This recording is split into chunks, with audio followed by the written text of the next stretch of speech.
Election Commission of India. It is also called as Nirvachan Sadan. Election commission of India, இந்திய தேர்தல் ஆணையம். இதோட மற்றொரு பெயர் என்னென்னா நிர்வாச்சன் சதன். இந்திய தேர்தல் ஆணையம் என்பது ஒரு அரசியல் அமைப்பு சார்ந்த ஒரு அமைப்பு, அதாவது அட்டானமஸ் கான்ஸ்டிடியூஷனல் பாடி. இதன் தலைமையகம் எங்கே இருக்குன்னா நியூ டெல்லியில் இருக்குது. தற்போது உள்ள இந்திய தேர்தல் ஆணையம் எப்போது உருவாக்கப்பட்டதுன்னா ஜனவரி 25, 1950. அதனால தான் ஜனவரி 25 ஒவ்வொரு வருஷமும் தேசிய வாக்காளர் தினமாக இந்தியாவில் கொண்டாடிட்டு வரோம். இப்போது அதோட ஸ்ட்ரக்சர் எப்படின்னு பார்க்கலாம். எலெக்ஷன் கமிஷன் ஆஃப் இந்தியா 1+2 மெம்பர்ஸை கொண்டது. ஒரு chief election commissioner plus 2 election commissioners. தற்போது உள்ள சீஃப் எலெக்ஷன் கமிஷனர் யாருன்னா ஸ்ரீ ஞானேஷ்குமார். டாக்டர் சுக்பீர் சிங் சந்து மற்றும் டாக்டர் விவேக் ஜோஷி, இவங்க 2 பேரும் தான் தற்போது உள்ள எலெக்ஷன் கமிஷனர்ஸ். சீஃப் எலெக்ஷன் கமிஷனரை யார் நியமிப்பாங்கன்னா பிரசிடெண்ட் ஆஃப் இந்தியா, அதாவது அப்போதைய குடியரசுத் தலைவராக இருக்கக்கூடியவங்க தான் சீஃப் எலெக்ஷனர் கமிஷனரை அப்பாயின்ட் பண்ணுவாங்க. இந்திய தலைமை தேர்தல் ஆணையரின் பதவிக்காலம் எவ்வளோனா 6 வருடங்கள் அல்லது 65 வயது வரை.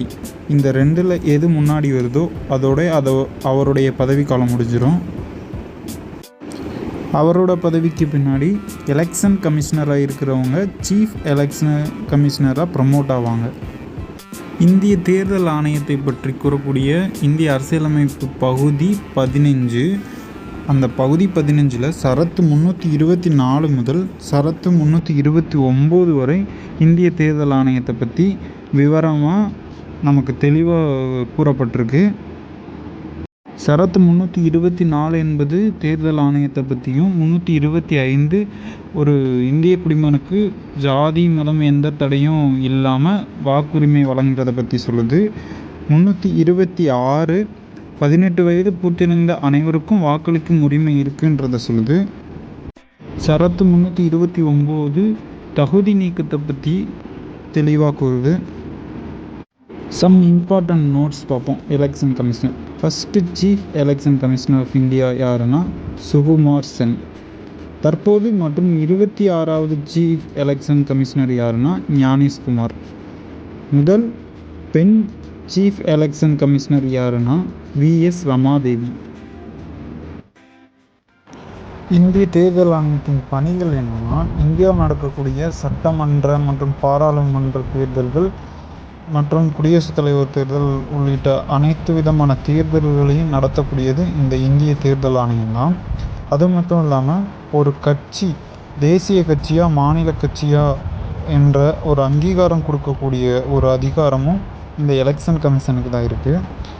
அதுபோக ஒரு எலெக்ஷன் எப்படி நடத்தப்படணும் அப்படின்ற ஒரு ரூல்ஸை ஃபாலோ பண்ணி அந்த ரூல்ஸ் படி எலெக்ஷனை நடத்தக்கூடிய அதிகாரம் இந்த எலெக்ஷன் கமிஷனுக்கு தான் இருக்குது. இவ்வாறு இந்தியாவில் தற்போது அங்கீகரிக்கப்பட்டுள்ள தேசிய கட்சிகளின் எண்ணிக்கை எவ்வளோன்னா 6 தேசிய கட்சிகள் இருக்குது.